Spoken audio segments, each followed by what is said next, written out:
Text files के अलावा हमारा और जो हम डील करते हैं वो जैसे मैंने शुरू में बताया था कि हम टेक्स्ट फाइल्स के अलावा एचटीएमएल फाइल्स के साथ भी डील करते हैं, उनको प्रोसेस करते हैं। इसी तरह से हम जो एपीआईज़ कुछ डाटा एक्सपोज़ करती हैं, उनके डिफरेंट फॉर्मेट्स होते हैं जैसे कि जेसन फॉर्मेट है या एक्सएमएल है, उन फाइलों को भी हम रीड करते हैं क्योंकि उनके अंदर भी डाटा अवेलेबल होता है और हमारा अल्टीमेट गोल यही है कि हम कैसे डाटा को प्रोसेस करें। अभी हम सबसे पहले एचटीएमएल के हवाले से देखेंगे कि एचटीएमएल के पेजेस को हम कैसे प्रोसेस कर सकते हैं। एचटीएमएल जैसे कि आप जानते हैं कि जितनी भी वेबसाइट्स हैं सारी एचटीएमएल पे बेस्ड होती हैं, ठीक है, हाइपरटेक्स्ट मार्कअप लैंग्वेज। इनको प्रोसेस करने के लिए हमें पाइथन के अंदर 3 लाइब्रेरीज़ चाहिए जिनके नाम सामने लिखे हुए हैं। ब्यूटीफुल सोप 4 है, रिक्वेस्ट्स है और एचटीएमएल5 लिब है, ठीक है। ये आप पिप की कमांड को यूज़ करके इन तीनों लाइब्रेरीज़ को इंस्टॉल कर सकते हैं, ठीक है। अब लेट्स से मैंने एक एचटीएमएल के पेज को प्रोसेस करना है जो कि ऑनलाइन अवेलेबल है, ठीक है। तो उसके लिए मुझे सबसे पहले लाइब्रेरीज़ जो हैं वो इंपोर्ट करनी पड़ेंगी।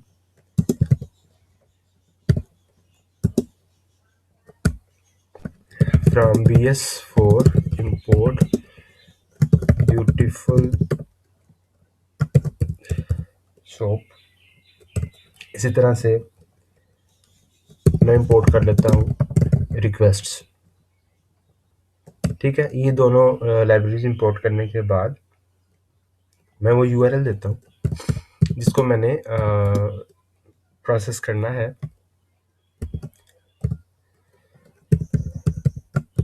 कोई भी वेबसाइट हो सकती है, ठीक है। मैं अभी ये वही यूआरएल दे रहा हूँ जो कि आपकी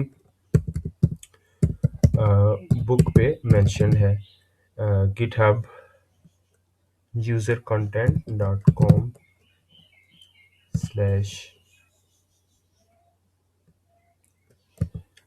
और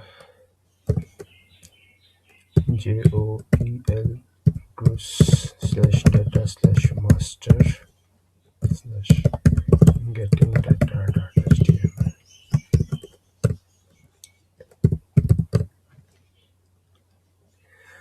अच्छा जी, वंस हमने यूआरएल स्पेसिफाई कर दिया तो उसके बाद नेक्स्ट जो है हम इसको रिक्वेस्ट की एपीआई को यूज़ करते हुए, रिक्वेस्ट की लाइब्रेरी को यूज़ करते हुए एचटीएमएल जो है उसको फेच कर लेते हैं।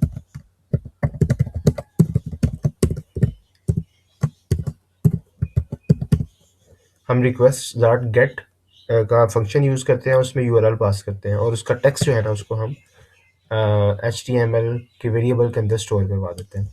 अब अगर हम एचटीएमएल के वेरिएबल को देखें तो इसमें कुछ इस तरह से उस पेज से एचटीएमएल रिट्रीव होके आ गई। आप किसी भी पेज को, आप अपनी वेबसाइट, यूनिवर्सिटी की वेबसाइट के पेज को या किसी और न्यूज़ की वेबसाइट को, किसी भी वेबसाइट को अगर आपने स्क्रैप करना है, स्क्रैप का मतलब है कि उसके पेज को फेच करके उस पर कुछ प्रोसेसिंग करनी है, उसको स्टोर करना है, तो आप इस तरह से कर सकते हैं, ठीक है। एक स्टेप जो रह गया हमारा वो है कि हम ब्यूटीफुल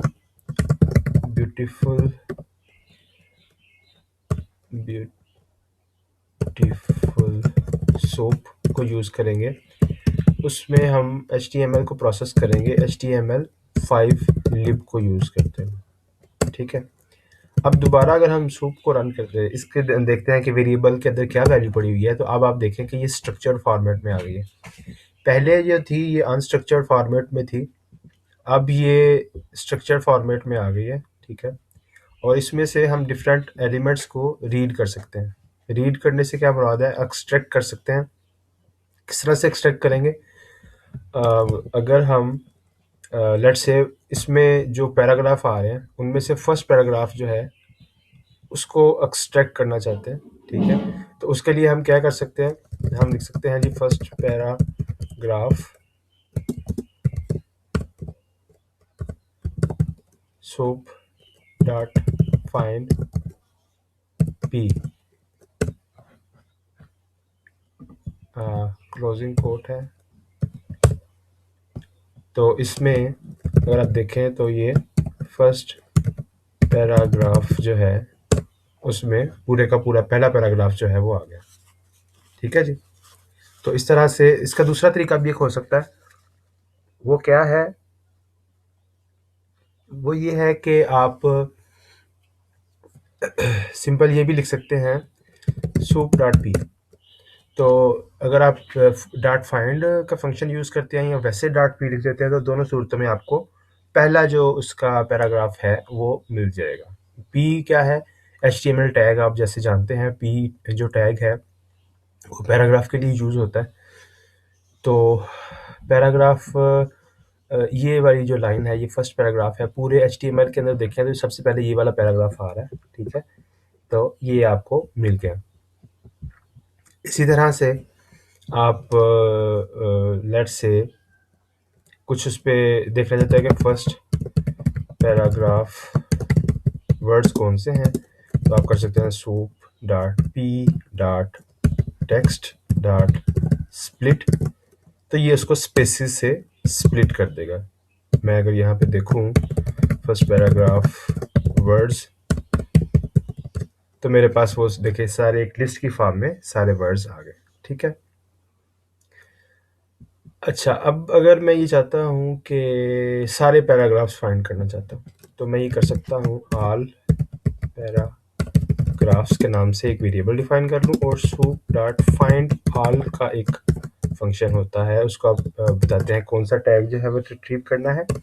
तो वो आपको ये देखें सारा उसने सारे पैराग्राफ जो है दो के दो पैराग्राफ एक लिस्ट की फॉर्म में आपके पास आ गए, ठीक है।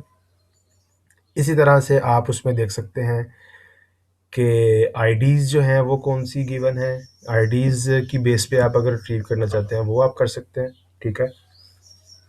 या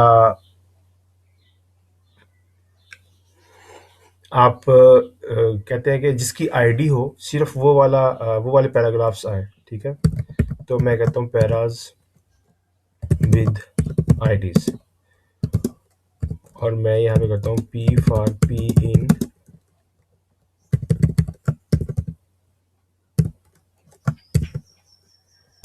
if p dot get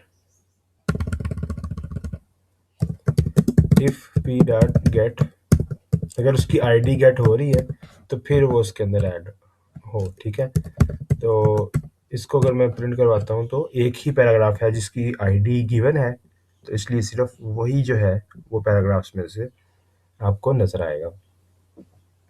इसी तरह से आप क्लास बेस पे भी कर सकते हैं। लेट्स से मैं चाहता हूँ कि जिन पैराग्राफ्स पे क्लास कोई अप्लाई हुई हुई है इम्पोर्टेंट के नाम से, तो वो सिर्फ आ जाए, ठीक है। तो उसके लिए मैं अपना टैग बता देता हूँ जिस पे मैंने देखना है, और क्लास बता देता हूँ इस तरह से एक डिक्शनरी की फॉर्म पे इम्पोर्टेंट। तो ये मेरे पास इम्पोर्टेंट पैराग्राफ्स जो हैं जो हैं वो इस तरह से आ जाएंगे, ठीक है। तो कहने का मकसद ये हुआ कि आप इस तरह से HTML को रिट्रीव कर सकते हैं और प्रोसेस कर सकते हैं, उसमें टैग की बेस पे, आईडी की बेस पे या क्लास की बेस पे जो आपके एलिमेंट्स हैं HTML के उनको रिट्रीव कर सकते हैं।